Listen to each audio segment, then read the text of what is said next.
Hey guys, welcome back to our channel. In this tech tutorial video, we're going to break down for you and teach you step by step how you can connect your Comet AI browser with your Gmail account. So let us dive into this. All right, guys. In the first step, launch Comet AI browser.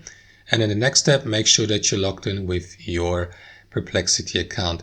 It may help, for example, if you're logged in into your Perplexity account using your Google account at the same time, because that will automatically log you into your Google account here through the Comet AI browser, which may make it easier for connecting it with your Perplexity/Comet AI browser account. So what you want to do is here in your profile icon in the bottom left corner, click into it and select connectors.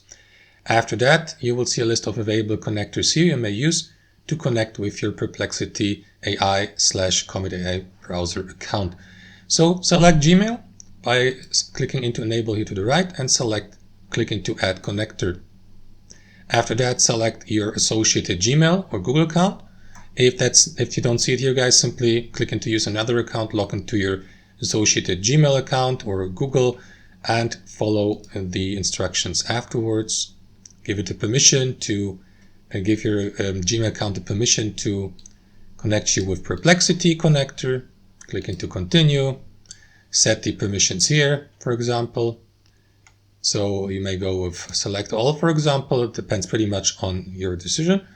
And after that, scroll down and continue by clicking into this button.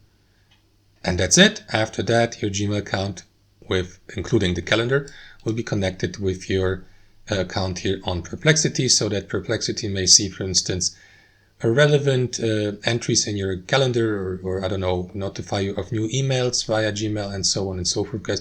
If you would like to unlink these, click into these three dots here and select disconnect.